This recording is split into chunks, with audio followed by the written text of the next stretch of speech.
এই কোরআন থেকে যদি কোনো মানুষ হেদায়েত নিতে চায়, তাহলে এ মানুষকে কোরআন থেকে যে হেদায়েতটা নিতে হবে সেটা আল্লাহ কোরআনে নিজে বলতেছে। ভাইরা আমার, আল্লাহ রাব্বুল আলামিন বলেন 2 নম্বর সূরার 38 নম্বর আয়াতের ভিতরে, ফামান তাবিআ হুদায়া ফালা খাউফুন আলাইহিম ওয়ালা হুম ইয়াহজানুন। যদি কোনো মানুষ এই কোরআনুল কারীম, হুদা মানে হলো কোরআন, আর তাবা মানে দেখে দেখে চলা, যদি কোনো মানুষ এই কোরআনুল কারীম তার ব্যক্তি জীবনে, সমাজ জীবনে, পরিবার জীবনে, রাষ্ট্রীয় জীবনে, রাজনৈতিক জীবনে দেখে দেখে কোরআন পরিচালনা করে, আল্লাহ রাব্বুল আলামিন তাকে দুইটা পুরস্কার দিয়ে দিবেন। বলেন সুবহানাল্লাহ। 1 নাম্বার হলো আল্লাহ বলেন ফালা খাউফুন আলাইহিম, ওই মানুষদের দুনিয়ার জীবনে কোনো প্রকার ভয় থাকবে না। বলেন সুবহানাল্লাহ। খাদ্যের ভয় আছে না নাই? জেল জুলুমের ভয় আছে না নাই? তারপর রোগ ব্যাধি অভাবীর ভয় আছে না নাই? সবগুলো দূর করে যিনি পূরণ করে দিবেন, বলেন তিনি কে? আল্লাহ বলেন ফালা খাউফুন আলাইহিম ওয়ালা হুম ইয়াহজানুন। আর আমি আল্লাহ রাব্বুল আলামিন শুধু শেষ করেই দেব না, ওই মানুষ দুনিয়ার জমিনে যখন এইগুলো মেনে দুনিয়ার জমিন ছেড়ে চলে যাবে, তার জান্নাত নিয়ে কোনো টেনশন নাই, আমি আল্লাহ তাকে জান্নাতুল ফেরদাউস দিয়ে দেব। সুবহানাল্লাহ। ভাইরা আমার, এই জান্নাত যিনি দিবেন এই কোরআন মানলে, বলেন তিনি কে? আরো আসতে বলেন তিনি কে? কিন্তু দুঃখের বিষয় হলো কোরআন আজকে আমরা মানি না, কোরআন অনুযায়ী আমাদের জীবন চলে না। কথা বলেন ঠিক কিনা? ভাইরা আমার, একটু গভীর কান লাগান।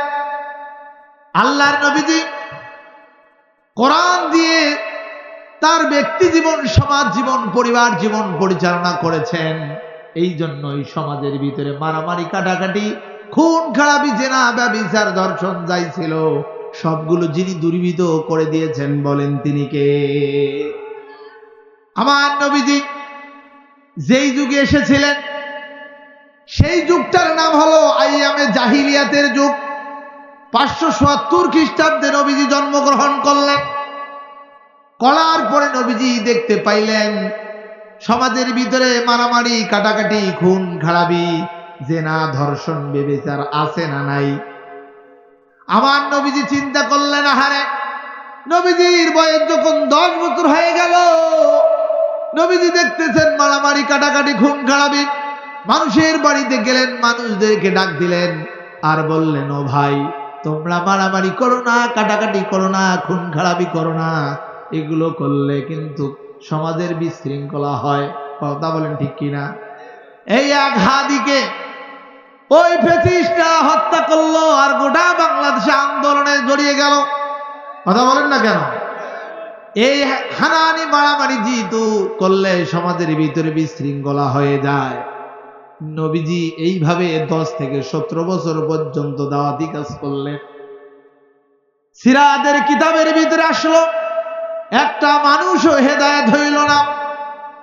আল্লাহ নবীজি চিন্তা করলেন, আমি এককভাবে যেহেতু সমাজের ভিতরে দাওয়াত দিলাম, কোনো মানুষ হেদায়েত হইল না, মানুষজন জেনা, ব্যভিচার, সুদ ঘুষ ছাড়ি দিল না, এবার তাহলে আমার একটা দল গঠন করতে হবে। নবীজি যুবকদেরকে নিয়ে 17 বছর বয়সে একটি দল গঠন করেছিলেন।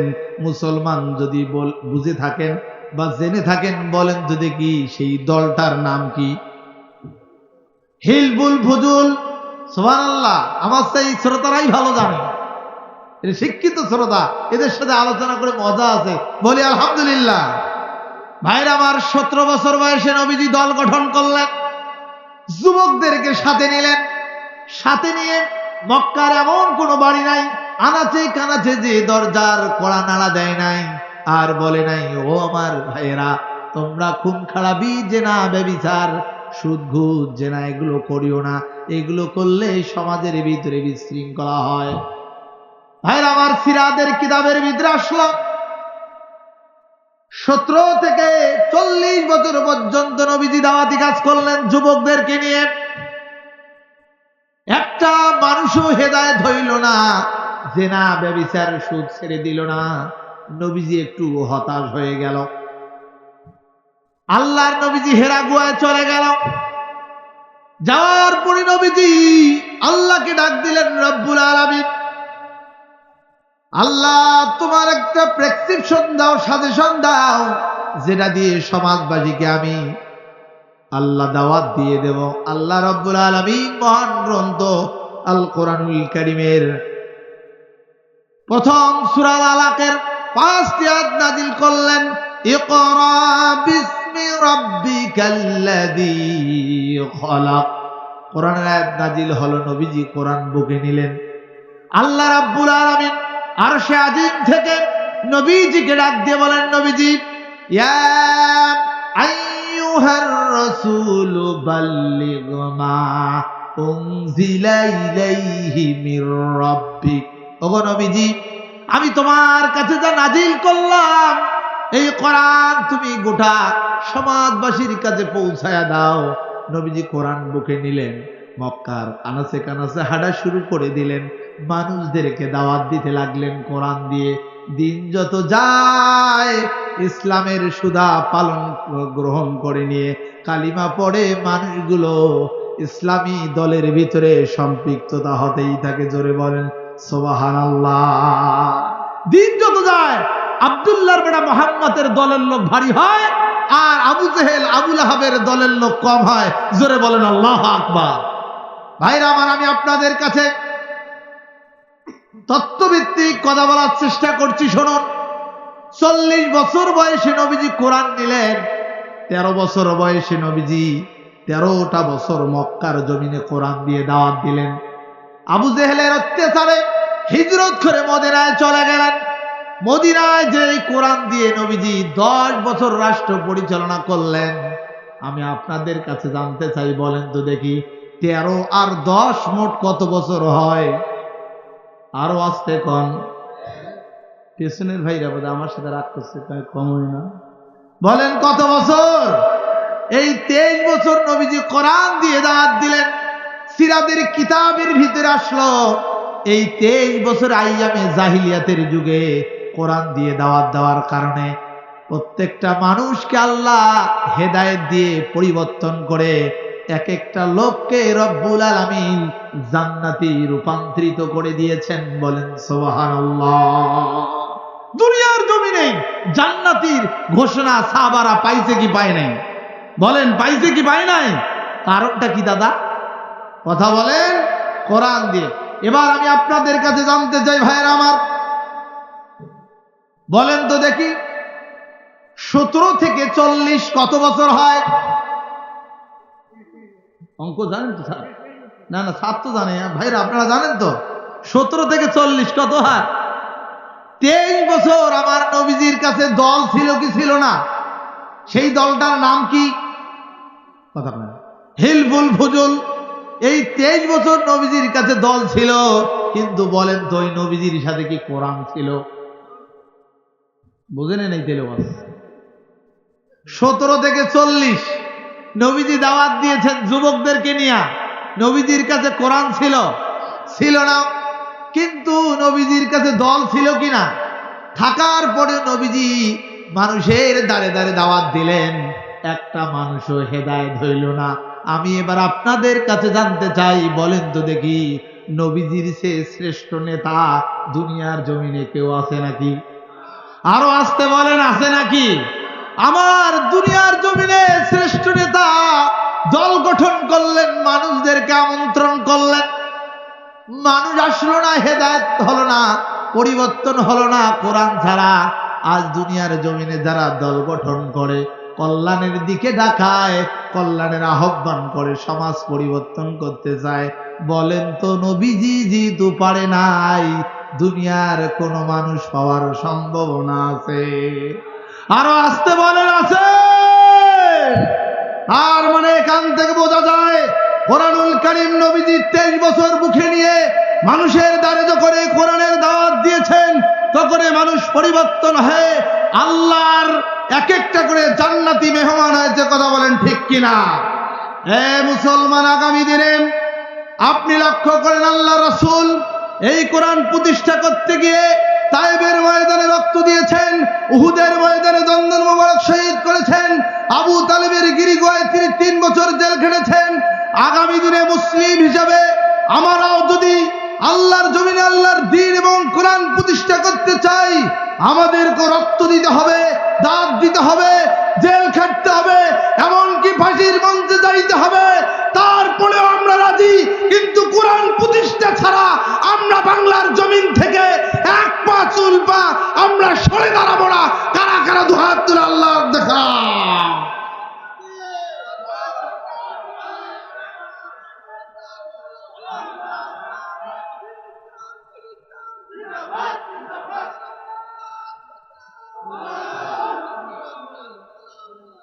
আল্লাহ আল্লাহ আল্লাহ আমাদেরকে কবুল করুক, আল্লাহ আমাদেরকে কবুল করুক, জোরে বলেন আমিন। ভাইরা আমার, আল্লাহর নবীজি কোরআন প্রতিষ্ঠা করলেন, কোরআন দিয়ে দাওয়াত দিয়ে সমাজ পরিবর্তন করলেন। আর এই কোরআন ছাড়া আমরা চললে সমাজ পরিবর্তন করা যাবে? আরো আসতে বলেন, যাবে? মনে করেন একটা ছোট্ট উদাহরণ দেই স্যার, মনে কিছু নেন না। মনে করেন স্যারের বাসায় হঠাৎ করে অনাকাঙ্ক্ষিতভাবে আগুন ধরছে, কথার কথা বলতে, আল্লাহ না করার জন্য এটা না হয়, কিন্তু আর কি উদাহরণ দিতে বলতেছি। তা স্যার চিল্লাচ্ছে, বাঁচাও বাঁচাও, আমার বাড়িটা পুরো সারকার হয়ে গেল। স্যারের এই চিল্লানে স্যারের বাড়ির ডান পাশে ছিল হলো পেট্রোলের দোকানদার। তিনি চিন্তা করলেন, হারে একটু তো স্যারের প্রতিবেশী আমি, স্যার খুব ভদ্র মানুষ, শিক্ষিত মানুষ, তার একটু হেল্প করা দরকার। 1 ড্রাম পেট্রোল আনি স্যারের বাড়ি দিছে ঢালি। স্যার চিল্লাচ্ছে, বাঁচাও বাঁচাও, আমার বাড়িটা পুরো সারকার হয়ে গেল। স্যারের বাম পাশে ছিল ডিজেলের দোকানদার। তিনি চিন্তা করলেন, হারে স্যার চিল্লাচ্ছে, একটু হেল্প করা দরকার। 1 ড্রাম ডিজেল এনে স্যারের বাড়ি দিল ঢালি। এইরকম রাস্তা আছে, রাস্তা দিয়া এই কি দোহনপাড়া উত্তর বাকাইলটারির এই কোন রাস্তা দিয়া একজন কৃষক মানুষ আর রাস্তায় মাথা খড়ের টোপলা নিয়ে হাঁটি যাচ্ছে। খড় চেনেন তো, পোয়াল, এই যেরকম বুঝছেন, মাথায় নিয়ে যাচ্ছে। এখন স্যার চিল্লাচ্ছে, বাঁচাও বাঁচাও, বাড়িটা আমার পুরো সারকার হয়ে গেল। স্যারের এই চিল্লানে তিনি চিন্তা করলেন, আরে স্যার খুব ভদ্র মানুষ, তার কাছে গেছিলাম, অনেক হেল্প করেছে স্যার, আমি তো তার এই বিপদে একটু হেল্প করা দরকার। তিনি মাথার খড়ের টোপলাটা নিয়ে স্যারের বাড়িতে দিয়ে সহযোগিতা করেছেন।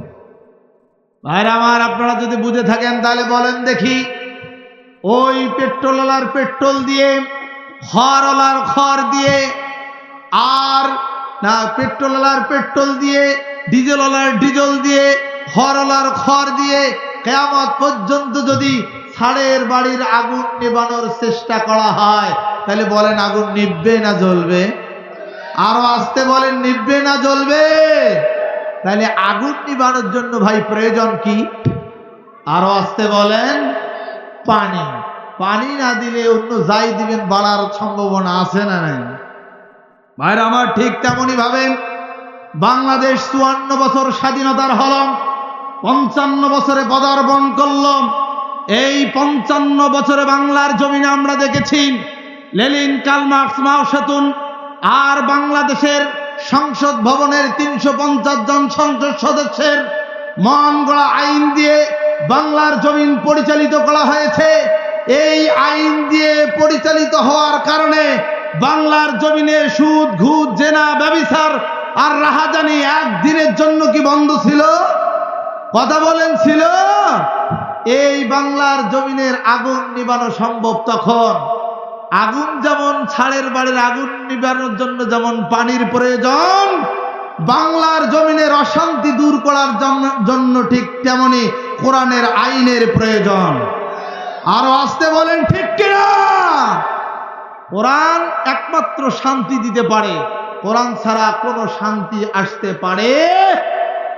ভাইরা আমার, কিন্তু আমরা কোরআনের কাছে যাইতে ভয় পাই, এরকম লোক আছে না নাই? আমরা মুসলমান এক একজনে 36 ভাগ হয়ে আছি। আমরা মুসলমান কেউ এক প্ল্যাটফর্মে নাই। এই জন্য বাতিলরা আজকে আমাদের উপরে ঝাঁপিয়ে পড়েছে। শহীদ ওসমান হাদি, শরীফ ওসমান হাদি, তিনি ইসলামের জন্য এদেশের জন্য, এ মানুষের জন্য, স্বাধীনতা সার্বভৌমত্বের জন্য, ভারতের আধিপত্যের বিরুদ্ধে তিনি কথা বলেছেন, এজন্যই তাকে জীবন দিতে হয়েছে। কথা বলেন ঠিক কিনা? আমরা লক্ষ্য করেছি বাংলাদেশের স্বাধীনতা সার্বভৌমত্ব নিয়ে যারাই কথা বলেছে তাদেরকে এই ভারতের রয়ের দালালেরা গুলি করে এদেশে হত্যা যজ্ঞ চালিয়ে দেশ থেকে তাদেরকে বিদায় করেছে। কথা বলেন ঠিক কিনা? আমি সংক্ষেপে দুই একটা কথা বলতে চাই। জিয়াউর রহমান, শহীদ প্রেসিডেন্ট জিয়াউর রহমান দেশকে ভালোবেসে দেশের কান্ডারি যখন হাতে নিলেন, ভারতের আধিপত্যের বিরুদ্ধে দাঁড়ালেন, তাকে প্রকাশ্যে গুলি করে দুনিয়ার জমিন থেকে হত্যা করা হয়েছে, হয় নাই? এরপরে আল্লামা দেলোয়ার হোসেন সাঈদী ভারতের আধিপত্যের বিরুদ্ধে কথা বললেন, এই জন্য তাকে রাজাকার বানায় দিয়া 13 বছর জেলখানায় রেখে তারপরে হাসপাতালের ভিতরে ইঞ্জেকশন পুশ করে দুনিয়ার জমিন থেকে বিদায় করে দেওয়া হয়েছে। কথা বলেন ঠিক কিনা? এরপরে 19 সালে আবরার ফাহাদ যখন ফেসবুকে স্ট্যাটাস ভারতের আধিপত্যের বিরুদ্ধে দিলে, ডুয়েটের ভিতরে প্রকাশ্যে পিটায়া পিটায়া তাকে মারা হলো। এই দেশের স্বাধীনতা সার্বভৌমত্ব বিক্রির জন্য যখন পায়তারা করলো, 24-এর গণ আন্দোলন যখন হলো, আবু সাইদ আমাদের রংপুরের ছেলে বুক পাথায় দিল, তাকে হত্যা করা হয়েছে। কথা বলেন ঠিক কিনা? সর্বশেষ এই 12ই ডিসেম্বর শুক্রবার জুমার নামাজের পর দেশ এবং স্বাধীনতার পক্ষে শরীফ ওসমান কথা বলার কারণে তাকে ওই ভারতের রয়ের পরামর্শের সিদ্ধান্তে তাকে দুনিয়ার জমিন থেকে বিদায় করা হয়েছে। কথা বলেন ঠিক কিনা? মুসলমান আমরা বলতে চাই, এদেশের স্বাধীনতা সার্বভৌমত্ব রক্ষার জন্য আমাদের মুসলমানের শুধু জিয়াউর রহমান নয়, আল্লামা সাঈদী নয়, আবরার ফাহাদ নয়, আবু সাঈদ নয়, এমনকি হাদি নয়, আমাদের প্রত্যেকটি মুসলমানের যদি রক্তের বন্যা বয়ে দিতে হয় আমরা তারপরে রাজি, কিন্তু বাংলার স্বাধীনতা সার্বভৌমত্বের বিরুদ্ধে ভারতের আধিপত্য আমরা বাস্তবায়ন করতে দেব না, দেব না, দেব না। কথা বলেন ঠিক কিনা?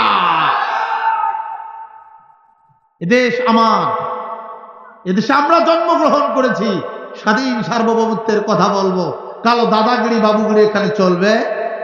কিন্তু এই জায়গায় আমরা ফ্যাক্কা হয়ে গেছি, বুঝছেন?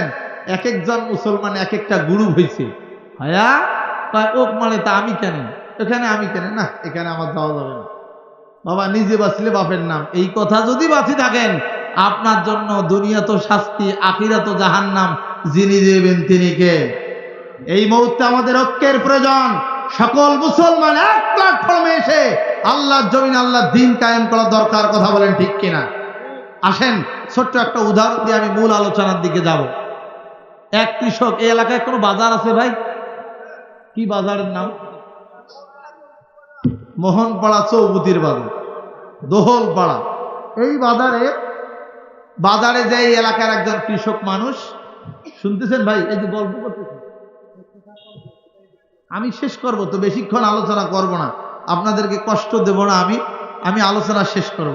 এই দোহলপাড়া বাজারে এই এলাকার একজন কৃষক গেছে, তার বাড়ি এলি বলছে যে শিকে আর জ্বালায় ধরে, আর জ্বালায় বাঁচা যায় না। ধানের যে ধান রাখা হয় আপনাদের এলাকায় কি বলে এটা? মাছা বা হ্যাঁ গোলা, গোলা, গোলাতে ইঁদুর ধরে না ভাই? ইঁদুর ধরে। তাই বেসিরি বলছে যে বাড়ি ইঁদুরের জ্বালায় থাকা যায় না, এই দোহলপাড়া বাজার থেকে একটা ইঁদুর মারা ফার্ম নিয়ে আসবেন। তো বেচারা গেছে, ইঁদুর মারা একটা ফার্ম নিয়ে বাড়িতে এসছে। আসার পরে ইঁদুর মারা ফার্ম বসায় দিয়া স্বামী এবং স্ত্রী ঘুমায় গেছে। ইঁদুর মারা ফার্ম যখন বাড়িওয়ালা নিয়ে আসছে এই এলাকার একজন কৃষক, তখন ইঁদুর চিন্তা করছে, আহারে আমাকে মারার চিন্তা করছে, আমাকে একটু তো সহযোগিতা নিতে হবে। সর্বপ্রথম ওইখানকার বাড়ির নিকটতম ওর আত্মীয় হলো কবিতর। কবিতরকে যা বলছে, ভাই কবিতর ঘটনা জাম। কি হয়েছে? কয় বাড়িওয়ালা আমার মারা ফান বাইর করে নিয়ে আসছে, এইটার থেকে বাঁচার একটা রাস্তা বাইর করে দেন। কথা কি শুনতেছেন আপনারা? তো বলছে দেখো আমি শান্তির প্রতীক কবিতর, আমাকে সবাই ভালোবাসে, আমি এই বাড়ির খাই, আমি নিজে বাঁচলে বাপের নাম, আমি এগুলোতে নাই। কথাটা বুঝছেন? তোমারটা তুমি ভিজি খাও, আমি এখানে কিছু করতে পারবো না। ভাইরা আমার, এইরকম করে বলে ইঁদুর খুব হতাশা হয়া সেখান থেকে বিদায় নিয়ে বাড়ির উঠানের সামনে গেলেন, দেখেন একটা মোড়ক দাঁড়িয়ে আছে। ডাক দিয়ে মোড়ককে বলে, ভাই ঘটনা খুব জাম। কয় কি হয়েছে? গতকাল এই দোহল পাড়া বাজার থেকে, চৌপুতি থেকে একটা ইঁদুর মারা মেশিন আনছে, আমাকে মারার জন্য, একটু বলেন কি করব। উনি বলল, দেখো আমি বাড়ির গৃহপালিত পশু, আমি কিচ্ছু করব না, আমি এগুলো বলবো না, কারণ এনারে খেয়ে আমি বাঁচি থাকি খাই, অতএব এটা বলা যাবে না। তোমার যেটা ভালো হয়, তোমার যেমন তুমি বাঁচো, আমার যেমন আমি বাঁচো, এগুলোতে আমি নাই। এই কথা শুনতেছেন আপনারা? এইভাবে বলার পরে উনি সামনে উঠান বাড়ি ছিল, একটা ছাগল বাঁধা ছিল, ছাগলের কাছে যে বলছে, ভাই আমার খুব বিপদ, আমাকে একটু এখান থেকে বাঁচাইতে হবে, তুমি পরামর্শ দাও, সহযোগিতা চাই। তিনি বলছে, দেখো আমি মালিকের গোলাম, সকালবেলা ঘর থেকে বাইর করে নিয়ে যে দোলাবাড়ির বাঁধে, আমি সুন্দর ঘাস খেয়ে আবার চলে যাই বিকালবেলা, ওই মালিক যদি আমার না খায় আমি বাঁচবো, অতএব আমি ওই মালিকের বিরুদ্ধে কিছু করার পাবো না, তোমার যেটা মন চায় সেটা করো। ইঁদুর বেচারা খুব মহা বিপদে পড়ে বাড়িতে এসে ঘরের এক কোনায় বসে আছে, সেই রাইতে কোনো গোলায় ধাপাত ধুপুর করে নাই। হঠাৎ করে রাতের বেলায় কৃষক আর তার স্ত্রী ঘুমিয়ে গিয়েছে, হঠাৎ করে একটা শব্দ হলো, রাত 1টার দিকে স্ত্রীর ঘুম ভেঙে গেল। স্ত্রী উঠে এবার আন্দারে লাইট জ্বলা বাদ দিয়েই ওই যে ইঁদুর মারা ফান হাত দিছে, এবার ধরতে পারি, যেমনি হাত দিছে আল্লাহর কি কাম, কিংকোকরা সাপ রাতের ভিতরে ওই ইঁদুর মারা ফানে এসে আটকে গিয়েছে। ইঁদুর দিয়েছে এক ঠোকর দিয়েছে, কিংকোকরা সাপ, ইঁদুর নয় সাপ। আটকিছে কে? ব্যথায় বেসরি অজ্ঞান হয়ে মেঝে পড়ে আছে। প্রাণের স্বামী স্ত্রীকে খোঁজে, ওগো তুমি কই? হাসতে দেখে বিছানা খালি, লাইট জ্বলে দেখে স্ত্রী মাটিতে পড়ে। কি হয়েছে? তাকায় দেখে কিংকোবরা সাপ ইঁদুর মারা ফানে ঠোকর দিয়েছে, অসুস্থ অজ্ঞান। সঙ্গে সঙ্গে নিয়ে গেছে কবিরাজের বাড়িতে। কবিরাজ এবার ডাক দিয়ে বলছেন যে, দেখো অনেক ঝাড়ফুঁক যা করার করলাম, এই তোমার মিস্ত্রিক যদি বাঁচাতে চাও তাহলে একটা জিনিস আছে। সেটা কি? রাতের ভিতরেই যে তোমার কবিতর যে ভাষায় আছে, এইটা জব করিয়া খাওয়াই দিতে হবে, তাহলে এটা বিষ পানি হয়ে যাবে। কে বলছে? কথা বলেন, কে বলল? বেচারা রাতেই নিয়ে এসে কবিতর ধরি জবাই করিয়া খাওয়াই দিল। এখন বলেন মরার কথা কে? আরো আসতে কন, এখন মূল্য কে?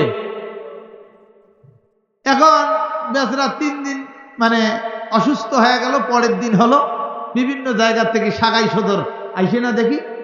এখন সাগাই সদর আসছে, বাড়ির কৃষক মানুষ, নাই কোনো তরকারি পাতি, আত্মীয় স্বজন আসছে, বলছে যে এই মোরগটা আছে, ধর জব করি সাগাই গুলা খাওয়াই দাও মেহমান গুলা। আস্তে করে মুরগি ধরি জবাই করে খাওয়াই দিল। কথা কি বুঝতেছেন আমার? একেবারে 3 দিনের মাথায় মুরগি সাপ, মরার কথা খায় ইঁদুর। এখন মরল কে? মোড়ক। 3 দিন পরে ওই কিংকোবরা সাপের ব্যথায় বেসরি আর বাঁচল না, দুনিয়ার জমিন থেকে চলে গেল। এরপরে দাফন কাফন করার পরে, ভাই আপনাদের এলাকায় 3 দিনে 7 দিনে কাম কেড়ে আছে না নাই? আরো আসতে বলেন, আছে না নাই? এলাকার গরিব মানুষ চিন্তা করছে, আহারে একটু কিছু খাওয়া দরকার। এলাকাবাসী, আমার তো গরিব মানুষ কিছু নাই, ওই ছাগলটা আছে, 3 দিনে করো, ছাগলটা আনি জব করো। 3 দিনে ডাকে আনি পালন করতে গিয়ে ছাগল জবাই করে এলাকাবাসীকে খাওয়াই দিল। ভাইরা আমার, আমি আপনাদেরকে বলতে চাই, যদি বুঝে থাকেন তাহলে বলেন তো মরার কথা কে? এখন 3 ধাপে বলল কয়জন? প্রথমে কবিতর, তারপরে মোরগ, তারপরে, কিন্তু এই 3 জনের কাছে ইঁদুর গেছে কি যায়নি? আরো আসতে বলেন, গেছে কি যায় নাই? ভাইরা আমার, এটা যদি বুঝে থাকেন তাহলে এখন আসুন, বাংলাদেশে স্বাধীনতা সার্বভৌমত্ব রক্ষার জন্য এই যুগে যুগে অনেক সরকার এসেছে। ফ্যাসিস্ট যখন এখানে আসলেন, বিগত হাসিনা সরকার যখন আসলেন, সর্বপ্রথম এক গ্রুপকে ধরলেন রাজাকারী নাম দিয়ে 10 সালে, কথা বলেন ঠিক কিনা? তখন চরমনাই, হেফাজত, খেলাপথ এদের কাছে যা কয়, ভাই একটু সহযোগিতা করো। এমরা কয়, হ্যাঁ তোমরা রাজাকার, তোমার গার গন্ধ উঠছে, তোমরা আইসেন না। আসতে বলেন ঠিক কিনা? বলছে তোদের গন্ধ এটা নেওয়া যাবে না। 10 সালে তাদেরকে ধরায় এক এক করে 12 সাল থেকে যখন ফাঁসি শুরু করলো, এরপরে 13 সালে ধরলো হেফাজতে ইসলামকে শাপলা চত্বরে। আরো আসতে বলেন ঠিক কিনা? হ্যাঁ, হেফাজত যখন সাইজ হলো, তারপরে চরমনায় হুজুরকে বরিশালের নির্বাচনে দিল একে থোকা ফাড়ে, কথা বলেন ঠিক কিনা? পর্যায়ক্রমে বাংলাদেশের এমন কোন আলেম, এমন কোন ইসলামী ব্যক্তি নাই যাদেরকে নির্যাতন আর নিষ্পেষণ করে এই জমিনে তাদের রক্ত দিতে হয়েছে, কথা বলেন ঠিক কিনা? একটা মাত্র কারণ, আমরা আলেম, আমরা মুসলিম, আমরা ইমানদার, এক জায়গায় ছিলাম না, কেউ কারো কথা শুনি নাই, কথা বলেন না কেন ঠিক কিনা?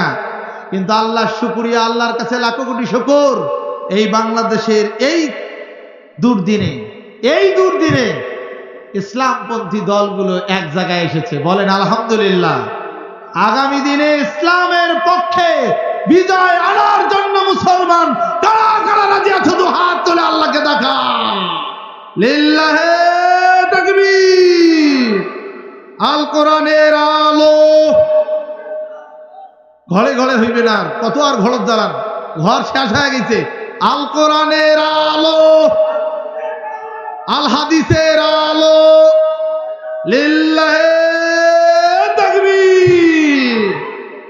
যদি ওই নির্যাতন আর নিষ্পেষণ পুরাতন স্বৈরাচার থেকে বেঁচে নতুন স্বৈরাচার থেকে যদি বাঁচতে চান, তাহলে আগামী দিনে সবাইকে এক প্ল্যাটফর্মে এসে ইসলামের বিজয়ের প্রয়োজন আছে না নাই? আরো আসতে বলেন আছে না নাই? আল্লাহ যেন আমাদেরকে কবুল করে, জোরে বলে আমিন।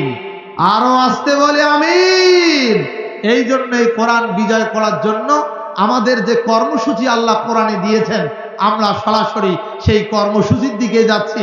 আমার সাথে জবান খুলে সবাই তেলাওয়াত করুন, বলুন আউযু বিল্লাহি মিনাশ শাইতানির রাজীম। বিসমিল্লাহির রাহমানির রহিম।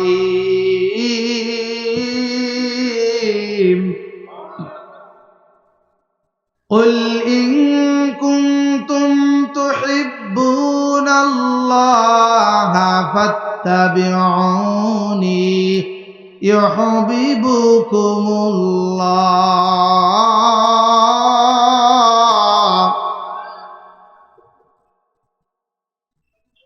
ويغفر لكم ذنوبكم والله غفور رحيم।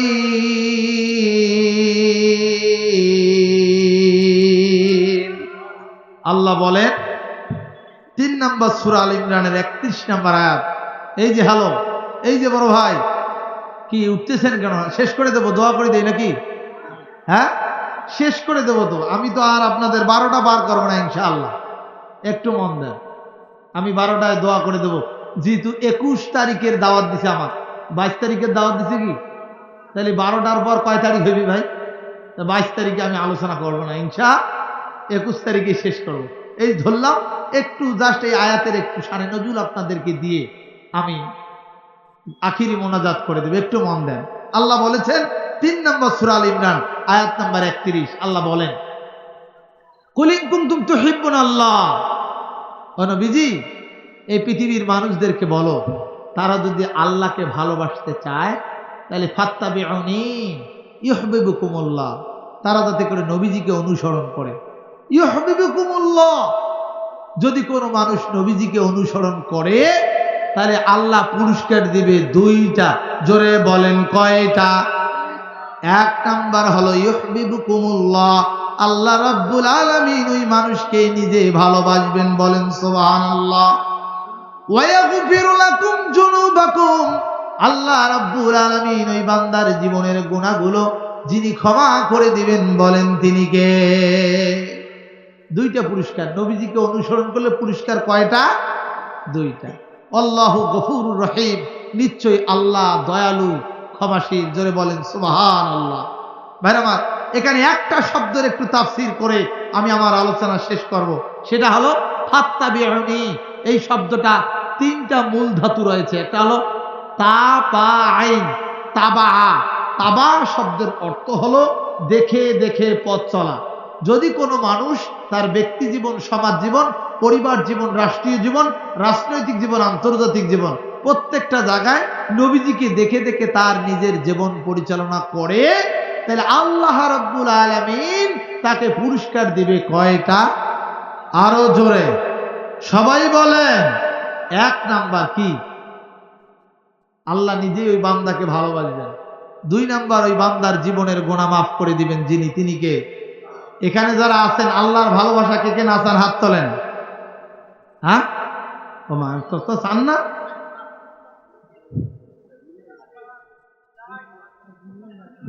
না না, ওই জন্য তো দেখতেছি যে ঘুম কোথায় আছে। ভাইরা আমার, আমরা আল্লাহর ভালোবাসা চাই তো। আর দুই নাম্বার, জীবনের সব গুনাহ যিনি মাফ করবে, বলেন তিনি কে? আসেন, এই তাবা শব্দটার অর্থ আমি একটা হাদিস থেকে আপনাদেরকে একটা শোনাই। দেখেন, নবীজির অনুসরণ করার জন্য বলা হয় নাই? কথা বলেন, বলা হয় নাই? পুরস্কার দিবে কয়টা? আসেন, নবীজির অনুসরণ নামাজে, রোজায়, হজে, জাকাতে, জিকিরে, এগুলো আমরা নবীজির দেখা দেখা যেভাবে নবীজি বলছেন, করতে বলছেন, ওইভাবে আমরা করি কি করি না? কথা বলেন, করি কি করি না?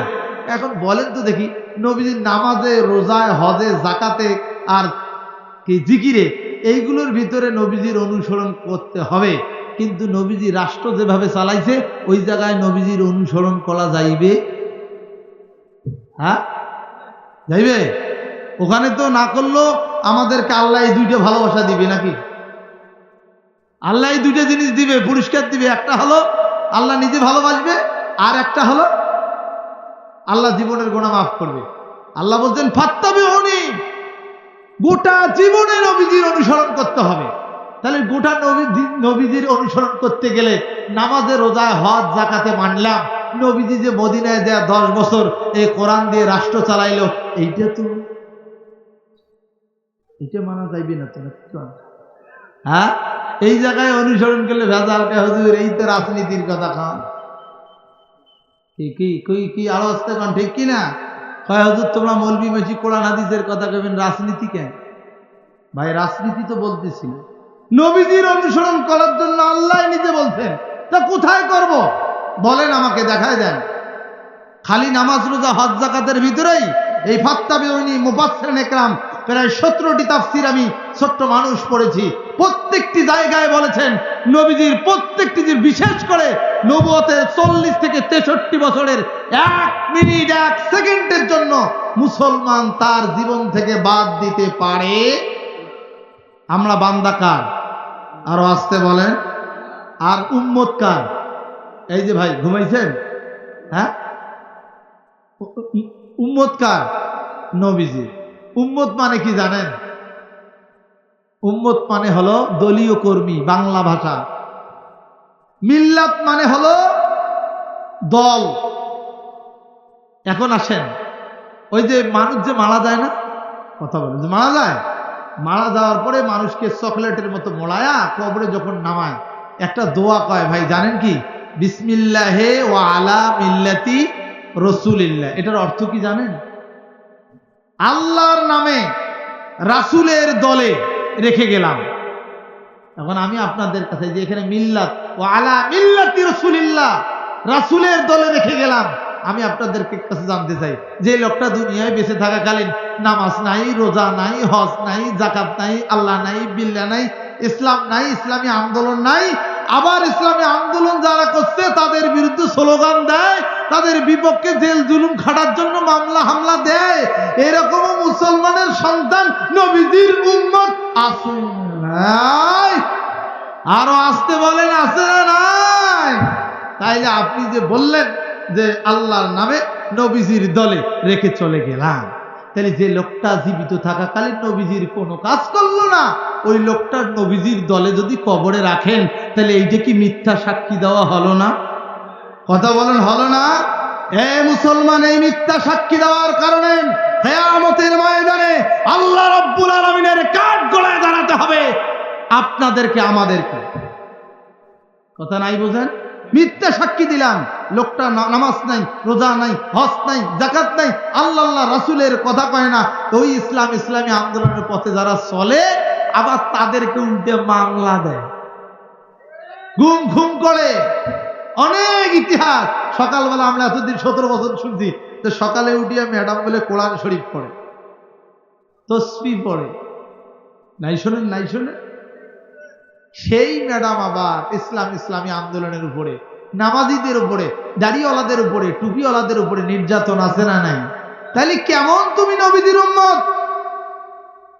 এই কথাটা কি বুঝতেছেন আমার ভাইরা? আমার উম্মত মানে হলো দলীয় কর্মী। তাহলে নবীজির দলের লোক আমরা এখানে যারা আছি, কথা বলেন না কেন?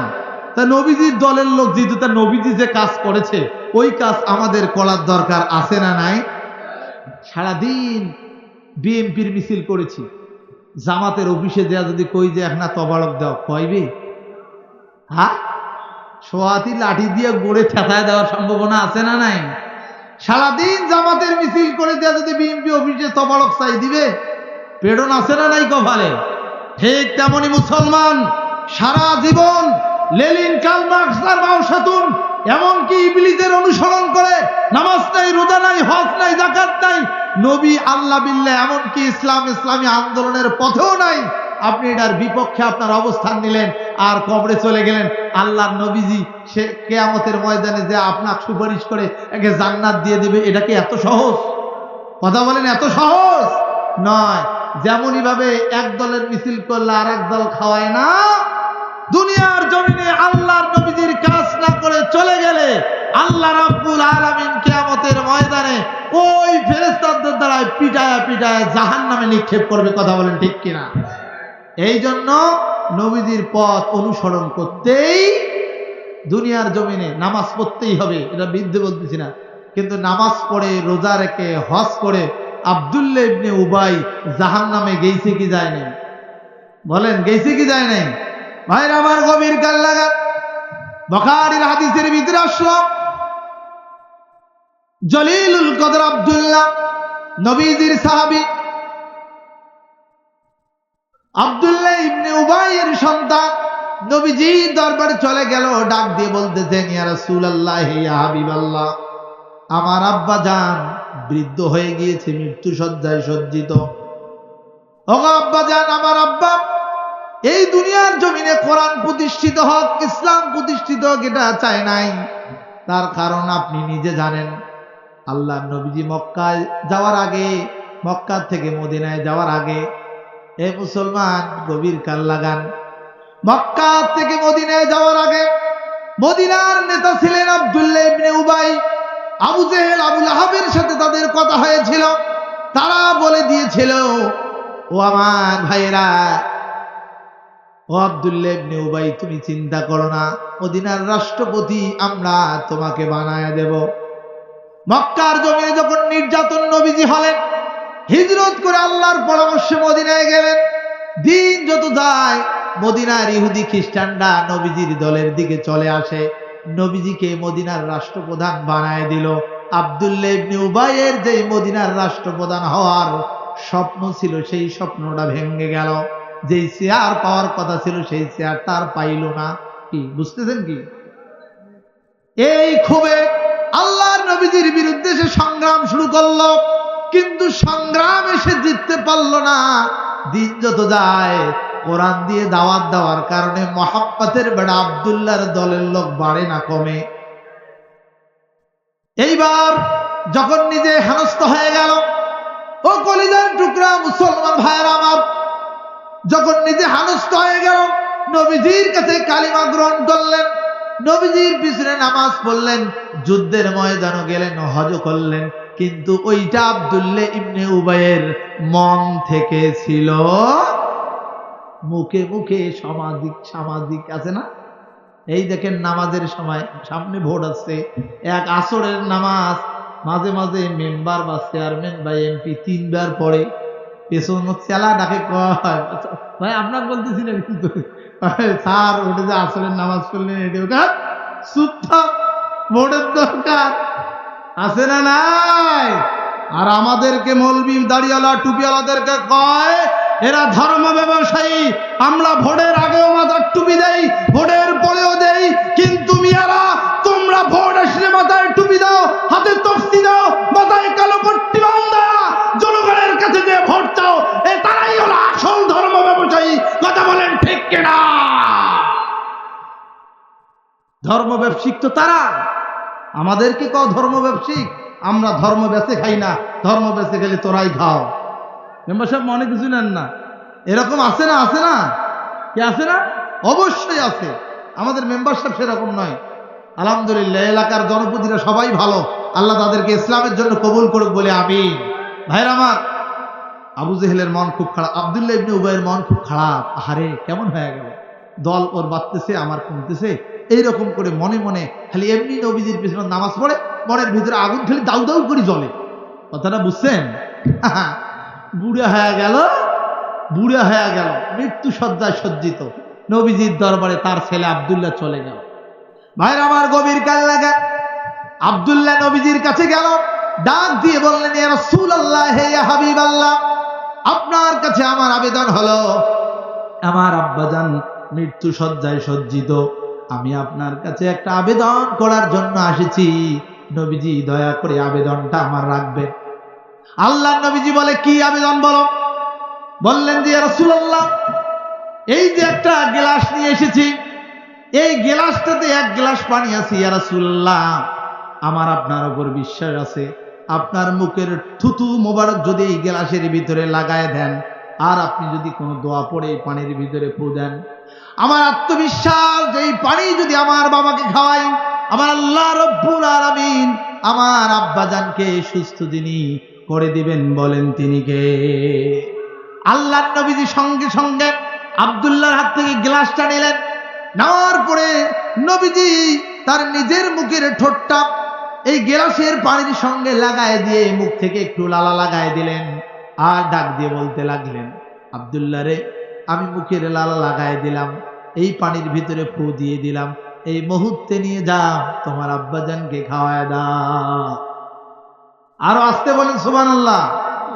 আল্লাহর নবীজি এইভাবে বলার সঙ্গে সঙ্গে পানির বোতল নিয়ে আব্দুল্লাহ দৌড় দিয়ে তার বাড়িতে চলে গেল। বাড়িতে যাওয়ার পরে ডাক দিয়ে বলেন, আব্বাজান আপনি প্রচুর অসুস্থ, আপনার জন্য নেয়ামতের পানি নিয়ে এসেছি, আপনি একটু খাইলে আপনার জীবনের গুনাহ যিনি মাফ করে দিবেন, বলেন তিনি কে? গ্লাসের পানির দিকে লক্ষ্য করে আব্দুল্লাহর বাবা আব্দুল্লাহ ইবনে উবাই বলেন, এ আমার সন্তান, এটা কিসের পানি, কোথা থেকে আনলাম?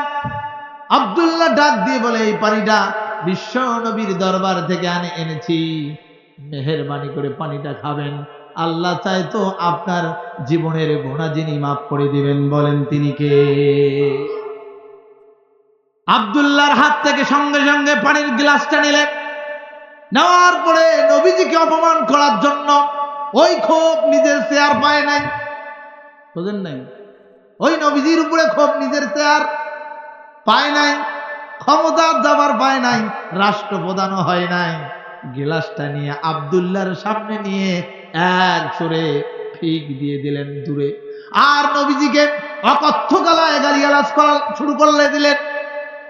অকথ্য ভাষায় গালিগালাজ করার সঙ্গে সঙ্গে আব্দুল্লাহর শরীরের লোমগুলো দাঁড়িয়ে গেল, মাথার চুলগুলো খাড়া হয়ে গেল, শরীরটা লাল মোবারক হয়ে গেল। বাবাকে ধরবে ধরবে বাপ, কিন্তু নবীজির আদর্শ কি এটা আছে নাকি? আছে। ঠান্ডা হয়ে নবীজির দরবারে হাজির হলেন, ডাক দিয়ে বললেন, ইয়া রাসূলুল্লাহ, ইয়া হাবিবাল্লাহ, এই মুহূর্তে আপনি অনুমতি দেন, আমার পিতা আব্দুল্লাহ ইবনে উবাইয়ের গর্দানটা দুনিয়ার জমিন থেকে দ্বিখণ্ডিত করে দেব, কারণ আব্দুল্লাহ ইবনে উবাই আমার রাসূলের বিরুদ্ধে কটু কথা বলেছে, আমি তার কল্লা দুনিয়ায় রাখবো না। আল্লাহু আকবার।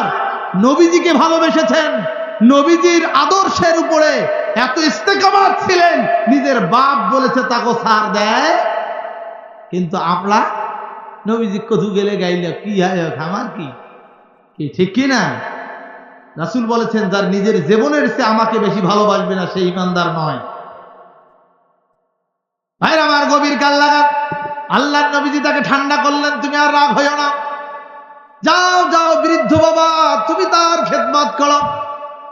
আমার দেশের এমন কিছু নেতা আছে, ওই রকম কোন নেতার বিরুদ্ধে যদি বলে তোকে দিলাম 10,000, 50,000, 1 লাখ, 1 কোটি, রাতের বেলায় তুমি তাকে দুনিয়ার জমিন থেকে বিদায় করে দিবে, এরকম নেতা আমার দেশের ভিতরে আছে না নাই?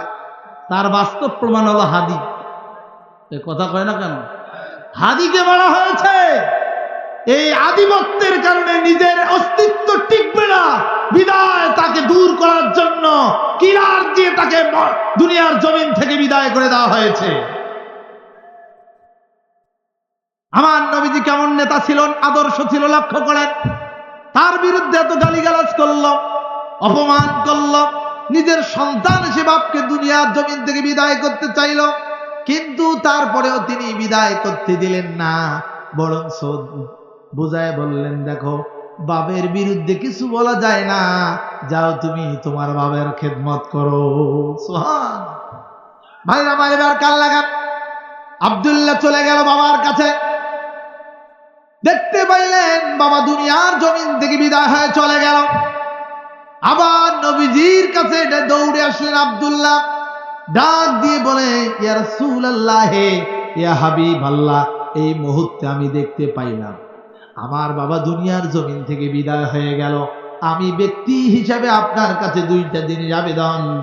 1 নাম্বার হলো, গো নবীজি, আপনার শরীরের গায়ের ভিতরে যে জামাটা আছে, এই জামাটা আপনি একটু আমার জন্য খুলে দিবেন। আমার বাবার গোসল করাবো, দাফনের কাপড় হিসেবে আপনার এই পাঞ্জাবিটা পরায় দেব। আল্লাহ চাইতো এই পাঞ্জাবির বরকতে কবরের আযাব যিনি মাফ করে দিবেন, বলেন তিনি কে? 2 নাম্বার শর্ত, গো নবীজি, 2 নাম্বার আবেদন, গো নবীজি, আমার বাবা যখন মারা গিয়েছে, আমার বাবার জানাজাটা আপনি পড়াবেন। কথা কি শুনতেছেন আমার? নবীজি 2টা আবেদনে গ্রহণ করলেন। হাদিসের ভিতরে এসেছে, পাঞ্জাবিটা খুলে দিলেন, বললেন, যাও তুমি গোসল করাও, কবর খনন করো, নামাজের জন্য প্রস্তুতি নাও, জানাজার নামাজের জন্য আমি রেডি হয়ে চলে যাচ্ছি। আব্দুল্লাহ বাড়িতে চলে গেলেন, গোসল করালেন তার বাবাকে, কবর খনন করলেন, জানাজার জন্য প্রস্তুত করালেন। ইতিমধ্যে আমার নবীজি জানাজা পড়ানোর জন্য যে সামনে হাজির হয়ে গেলেন, পেছনে মুসল্লি হিসাবে অন্য কেউ নয়, পেছনে মুসল্লি হিসাবে অনেক সাহাবীর ভিতরে একজন সাহাবী হযরত উমর দাঁড়িয়ে আছেন। বলেন তো দেখি, উমর রাগী কি নরম না গরম? আরো আসতে বলেন, নরম না গরম? এই গরম সাহাবী আল্লাহ নবীজির সামনে দাঁড়িয়ে গেলেন, ডাক দিয়ে বললেন, ইয়া রাসূলুল্লাহ, ইয়া হাবিবাল্লাহ, ইসলামের চূড়ান্ত দুশমন হলো আব্দুল্লাহ ইবনে উবাই। এই আব্দুল্লাহ ইবনে উবাইয়ের জানাজা আপনি পড়াতে পারবেন না। আমার নবীজি ডাক দিয়ে বললেন, কেন রে ওমর এরকম কথা বলো? গো নবীজি, আপনার কি স্মরণ নাই? আপনি যখন ইসলামকে বিজয় করার জন্য উহুদের ময়দানে রওনা হয়েছিলেন, সেই সময় 1000 সৈন্যের ভিতরে 300 সৈন্য নিয়ে ওই উহুদ প্রান্ত আর মদিনার মাঝখান থেকে 300 সৈন্য নিয়ে আপনি আপনার ওই যুদ্ধ থেকে ফেরত এসেছিলেন। আর এই ফেরত আসার কারণে ওই উহুদের ময়দানে নবীজি আপনি দাঁত মোবারক দিয়েছেন। আপনার মাথার ভিতরে হেলমেট ভেঙে রড ঢুকে যে রক্ত দরদর করে পড়েছিলেন, ওগো নবীজি, আপনার শরীরের ভিতরে মাছি মশা পড়া হারাম, তারপরেও আপনার রক্ত যখন ওই জমিনের ভিতরে পড়েছে, নবীজি আপনার কাছে আমার জানার বিষয়, আপনি এই চূড়ান্ত দুশমনের জানাজাটা তার উপরেও পড়াবেন নাকি? আল্লাহর নবীজি কোনো কথা বললেন না, নিশ্চুপ হয়ে থাকলেন। এবার হযরত উমর দাঁড়িয়ে বললেন, ইয়া রাসূলুল্লাহ, হে হাবিবাল্লাহ, শুধু এরকম একটি ঘটনা নয়, আরো অনেক ঘটনা। তার মধ্যে একটা হলো আপনি যুদ্ধের ময়দানে আপনার স্ত্রীদেরকে নিয়ে চলে গিয়েছিলেন ওগো নবীজি। যাওয়ার পরে ফেরার পথে আপনার স্ত্রী আয়েশাকে নিয়ে এক জায়গায় অবস্থান করতেছিলেন। ওই জায়গার ভিতরে আপনার স্ত্রী আয়েশার প্রাকৃতিক চাপ দিয়ে দিল টয়লেটের। আপনার স্ত্রী রাতের আধারে ঘন অন্ধকারে জঙ্গলে চলে গেল প্রাকৃতিক প্রয়োজন সেরে। সেখান থেকে যখন ওই জায়গায় আসলো, ইতিমধ্যে কাফেলা আবার রওনা হয়ে সামনের দিকে চলে গিয়েছে। আয়েশা রাদিয়াল্লাহু তাআলা আনহা এসে দেখে এই জায়গার ভিতরে কেউ নাই। আয়েশা চাদর দিয়ে মুড়ে বসে বললেন। পিছন দিক থেকে একজন সাহাবী এসে দেখতে পাইলেন মা আয়েশা। আয়েশাকে নিয়ে নবীজির দরবারে হাজির হয়ে গেলেন। ঠিক যখন নবীজির দরবারে হাজির হলেন, ঠিক সেই সময় আব্দুল্লাহ ইবনে উবাই নবীজির সামনে দাঁড়িয়ে বলছিলেন, ওকে আব্দুল্লাহ বাটা মুহাম্মদ, তোমার স্ত্রীর চরিত্র খারাপ, তোমার চরিত্র খারাপ, কারণ রাতের আধারে ওই সাহাবীর সঙ্গে তোমার স্ত্রী কি করেছে, জোরে বলেন নাউযুবিল্লাহ। এখন আমি যে এই ঘটনা গোটা আরববাসীর কাছে ছড়িয়ে দিলাম, আপনার ইজ্জত মাটির সাথে মিশিয়ে গেল। ওগো নবীজি, তারপরেও কি মানুষটার জানাজা আপনি পড়াবেন? এরকম অসংখ্য ঘটনা আপনার জীবনে ঘটিয়েছে। ইসলামকে বিজয় করার জন্য, ইসলামকে বিজয় করার জন্য যত বাধা এই লোকটা সৃষ্টি করেছে, ওগো নবীজি আপনাকে অপমান করেছে, আপনি তার জানাজা পড়াতে পারবেন না। আপনার কাছে এইটা আবেদন। এই রকম কথোপকথন যখন চলছিল, আরশে আজিম থেকে আল্লাহ রাব্বুল আলামিন জিবরাইলকে ডাক দিয়ে বলে, জিবরাইল, তুমি আর 1 মিনিট এখানে লেট করো না, চলে যাও হযরতে ওমর এবং আমার নবীজির দরবারে। নবীজির কাছে যে আমার বাণীটা, মেসেজটা তুমি পৌঁছায়া দাও। সেই মেসেজটা হলো 9 নম্বর সূরা তাওবার 80 নম্বর আয়াতখানা আল্লাহ রাব্বুল আলামিন নাজিল করলেন। আল্লাহ রাব্বুল আলামিন বলেন, ইস্তাগফির লাহুম আও লা তাস্তাগফির লাহুম ইন তাস্তাগফির লাহুম 70 মাররাতান।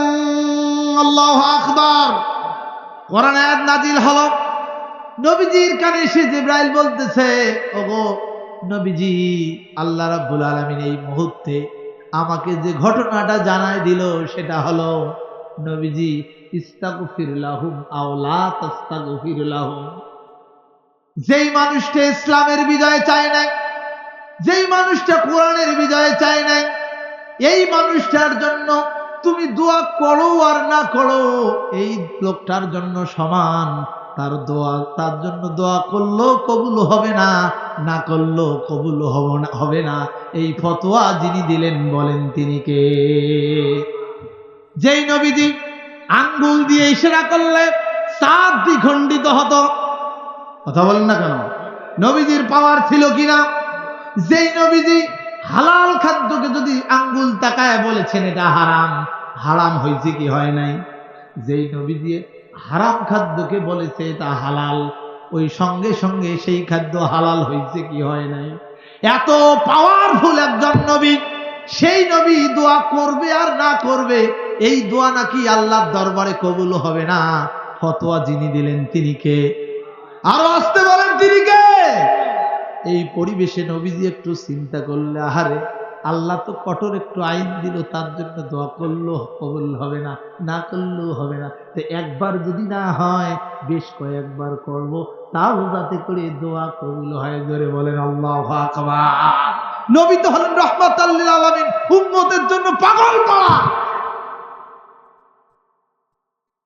আল্লাহর নবীজি এইরকম মনে মনে বুদবুদ বুদবুদ বুদবুদ করতেছেন যে একবার নয় কয়েকবার দোয়া করব। আল্লাহ রাব্বুল আলামিন ওই আয়াতের পরের অংশে লাগায় দিলেন, ইন তাস্তাগফির লাহুম সাবঈনা মাররাতান।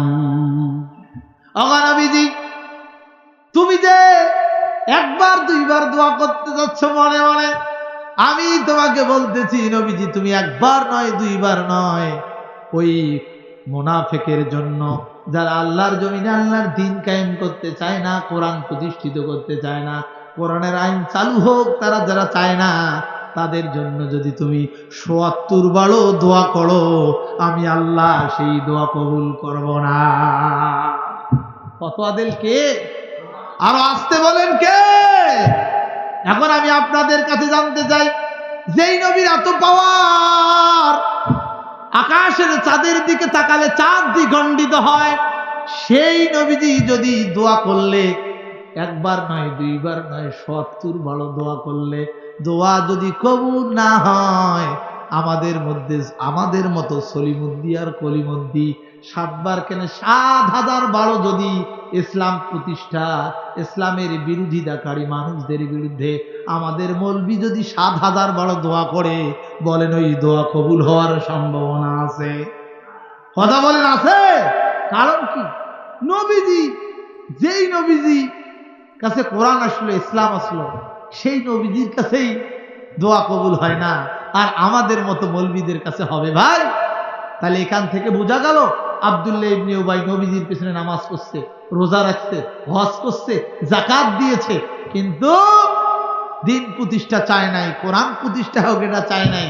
এই জন্য মুনাফিকি মৃত্যু যিনি দিয়েছেন তিনি কে? এবং দোয়া একবার কেন ৭৪ বড় নবীজির দোয়াও কবুল হয় নাই, তাহলে এই পক্ষে দিন প্রতিষ্ঠার বিপক্ষের লোক কম না বেশি ভাই? আরো আসতে বলেন, কম না বেশি? বেশি। এই দিন প্রতিষ্ঠা চায় না এইরকম লোকের সংখ্যা কম না বেশি? বেশি। এই লোকগুলো উম্মতে মুহাম্মাদি দাবি করে কিনা? কথা বলেন, করে কিনা? তাহলে এই লোকগুলোকে এই মুহূর্তে ফিরে আসার দরকার আছে না নাই? আরো আসতে বলেন, আছে না নাই? এই জন্য কোরআন হাদিস ইসলাম আর আলেম ওলামা যেখানে আছে, আপনাকে আমাকে সেখানেই থাকতে। হ্যাঁ 12টা পারে। হ্যাঁ আর স্যার 22 তারিখ দিয়ে চলে গেছে, 21 তারিখের ওয়াজ 22 তারিখে পড়া যায়? আমি তো ঘড়ির দিকে তাকাই নাই ভাইরা আমার।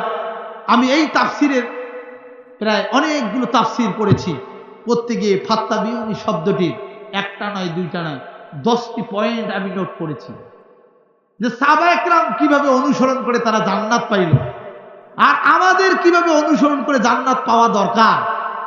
এইটা একটা মিল করানোর জন্য আমি 10টা পয়েন্ট নোট করেছিলাম, যে আপনাদের সামনে মেসেজটা আমি দিয়ে যাব। কোরআন এবং হাদিস থেকে, সহিহ বুখারীর এগুলো হাদিস আমি অন্বেষণ করে নোট করেছি। কিন্তু দুঃখের বিষয় সত্য যে 21 তারিখের ওয়াজ 22 তারিখে চলে গেছে, আর বেশিক্ষণ লেট করা যায় না। কথাটা বুঝছেন কিনা? অতএব আমরা চাচা না ওঠেন বাবা, আমরা দোয়া করি, দোয়া চলি যাই, আর বেশিক্ষণ কষ্ট দেবো না, এটা বইস, বেশিক্ষণ আর লেট করবো না। এই যে ভাই, হ্যালো, কি হয়েছে দাদা? না না না বাবা, এত রাত করো, তোমার ওয়াজ সারা রাত চলুক, আর তোমরা থাকো, আমি চলে গেলাম, ওয়াজ যা হয় হোক। ভাইরা আমার, গভীর কাল লাগা, আমি শেষ করে দেব। 10টা পয়েন্টের 1 নম্বর পয়েন্ট আমি সংক্ষেপে আপনাদের সামনে বলে আমি মোনাজাতের দিকে যাব। কারণ হলো, রাত গভীর করে ওয়াজ করে কোনো লাভ নাই। ফজরের নামাজ যদি কাজা হয়, এ কথা বলেন না কেন? ফজরের নামাজ পড়া ফরজ, ওয়াজ শোনা কিন্তু এটি কোনো ফরজ নয়। কথাটা বোঝেন নাই? কিন্তু কোরআন শোনা ফরজ, কিন্তু এইভাবে একে রাতের পর রাত নামাজ বাদ দিয়ে শোনা ফরজ নয়। এই কথাটা কি বুঝতেছেন ভাই আমার? গভীর কাল লাগা, নবীজির সাহাবারা কিভাবে অনুসরণ করে জান্নাতে গেল। 1 নাম্বার হলো খাদ্যের ক্ষেত্রে সাহাবা একরাম কিভাবে নবীজিকে অনুসরণ করেছে। এই দুনিয়ার জমিনে যদি আপনি আমি খাদ্যের ক্ষেত্রে নবীজির সাহাবারা যেরকম অনুসরণ করেছে, আপনি আমিও যদি করি, তাহলে কিন্তু আমাদেরও জান্নাত যিনি দিবেন, বলেন তিনি কে?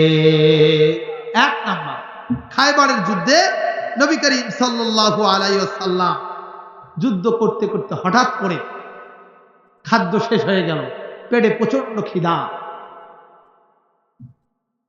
একজন সাহাবী নবীজির সাহাবাদের কাছে আসলেন, ডাক দিয়ে বলতে লাগলেন, ও ভাই, তোমরা বেশ কয়েকদিন ধরে না খেয়ে আছো, পেটের ভিতরে তোমাদের খিদা, আমরা এটা বুঝতে পারতেছি।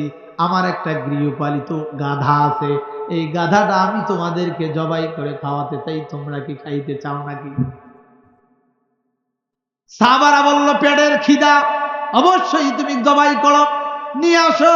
সাহাবা বাড়িতে চলে গেল। লম্বা হাদিস ছোট করছি, সংক্ষেপে বলছি।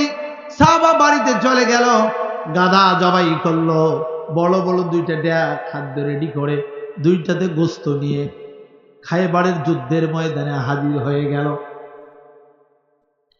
একজন সাহাবী ডাক দিয়ে বলতেছেন, আমাদের এই যুদ্ধের সেনাপতি হলেন হযরত মুহাম্মদ রাসূলুল্লাহ, তার মোবারক হাত দিয়ে আমরা একটু বরকত নিতে চাই। সেই জায়গার ভিতরে সাহাবা চলে গেল।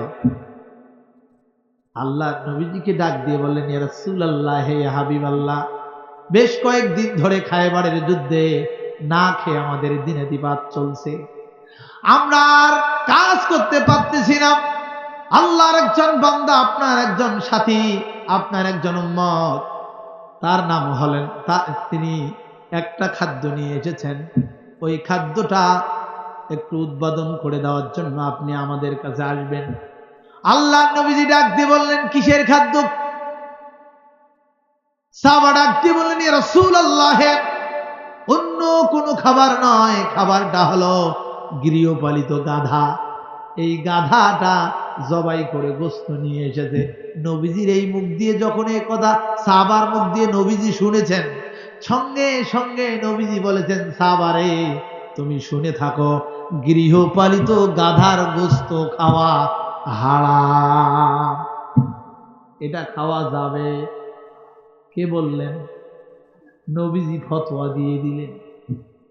যুদ্ধের ময়দানে প্রচন্ড খিদায় সাহাবারা ছটফট করতেছেন, সবাই লাইন ধরে সারিবদ্ধভাবে দাঁড়িয়ে আছেন। নবীজি খাদ্য উৎপাদন করে দিবেন, আমরা খাদ্য খেয়ে আসুদা পূরণ করে শত্রুদের বিরুদ্ধে যে যুদ্ধ জেহাদ করব। কিন্তু নবীজির কাছে অনুমতি নিতে এসে গেলে নবীজি ডাক দিয়ে বলেন, গৃহপালিত গাধার গোস্ত খাওয়া জায়েজ না না জায়েজ? হারাম যেমনি বলেছে, সাহাবী এক সেকেন্ড লেট করে নাই, সঙ্গে সঙ্গে সাহাবীদের কাছে দৌড়ে গিয়েছেন, ডাক দিয়ে বলেছেন, ক্বালু সামি'না ওয়া তা'না, আমরা যা শুনেছি তা পালন করা আমাদের জন্য ফরজ। নবীজি ফতোয়া দিয়েছে, গৃহপালিত গাধার গোস্ত খাওয়া জায়েজ নাই। সঙ্গে সঙ্গে সাহাবী দুটা ডাক সাথে নিলেন। কথাটা বুঝছেন কি? দুইটা দু হাত দিয়ে ধরে খায়বারের যুদ্ধের ভিতরে, ময়দানের ভিতরে ঢেলে দিলেন। সাহাবারা আশ্চর্য হলেন, কি ঘটনা? বলল, এই খাবার খাওয়া নিষেধ করেছেন, বলেন যিনি তিনি কে? আল্লাহ নবীর মাধ্যমে বলেছে এটা খাওয়া না যায়, ঝাড়া, খাবার নিষেধ হয়ে গেল। সাহাবাদের খিদা, খাইল না। দেখেন যুদ্ধের ময়দানে আপনার আমার মতো যদি উম্মতে মুহাম্মাদি হলে তাহলে ফতোয়া দিন হয় কি, আরে এটা তো জীবন বাঁচা ফরজ, যা হয় হোক আগত খাই, খেয়া জীবন বাঁচাই, তারপরে তওবা করে নিব, ওখান থেকে বাঁচবো। কে আলো আসতে বলেন, ঠিক কি না? এই যে এখন এনজিও আছে, সুদের ওপর টাকা আছে, লাভের ওপর টাকা নিয়ে আমরা খাই, কার ভাই নেন কে? হ্যাঁ, এলে না নিলে আমি না খেয়া মরবো নাকি? আমার বউ সব বাসের লাগবে না? আছে না? এরকম মুসলমান। তাহলে মুসলমান আল্লাহ যে রিজিকের মালিক, ও মুসলমান বিশ্বাস করেন যে সাহাবা একরাম সঙ্গে সঙ্গে মেনে নিলেন, গোস্ত ফেলাই দিলেন। কিন্তু আমরা উম্মতে মুহাম্মাদি, ওই নবীর উম্মত, কথা বলে ঠিক কিনা? তো ওই নবীর উম্মত হিসাবে নবীজি সুদ খাইতে বলছেন, ঘুষ খাইতে বলছেন, হারাম খাইতে বলছেন। হ্যাঁ, এখানে অনেক নামাজি আছে, উম্মতে মুহাম্মাদি আছে, নিজের বইনের সম্পত্তির এখনো ভাগ দেয়নি।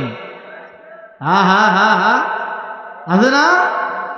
বাড়ির ভিটা ভাইও পায়, বইনও পায়, বইনক ডাই দিয়ে গায়, শোন, যদি ভাইয়ের সাথে সম্পর্ক ঠিক রাখিস চাস, খবরদার রে জমি ধরে আসিস না, যদি আসিস তাহলে কিন্তু কাটাকাটি ভাই আর বোন আছে না, আছে না?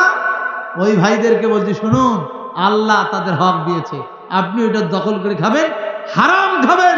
আর হারাম খাদ্যের ভিতর দিয়ে যে শরীরের রক্ত এবং মাংস হবে, সেই মাংস দিয়ে কিয়ামত পর্যন্ত আল্লাহ সিজদা করলে একটা সিজদাও আল্লাহ কবুল করবে। এই জন্য হারাম খাদ্য খেয়ে ইবাদত করলে কবুল হবে না। নবীজির অনুসরণ খাদ্যের ক্ষেত্রে, নবীজি যা খাইতে নিষেধ করতে সব বাদ, যা খাইতে বলতে তা খাইতে হবে, তাহলে নবীজির অনুসরণ হবে আর আল্লাহ ভালোবাসবে। আল্লাহ আমাদের জীবনের গুনাহ মাফ করে দিবে কোথায়? জান্নাতে। বলেন দিবে কোথায়? আল্লাহ কবুল করুক, জোরে বলে আমিন।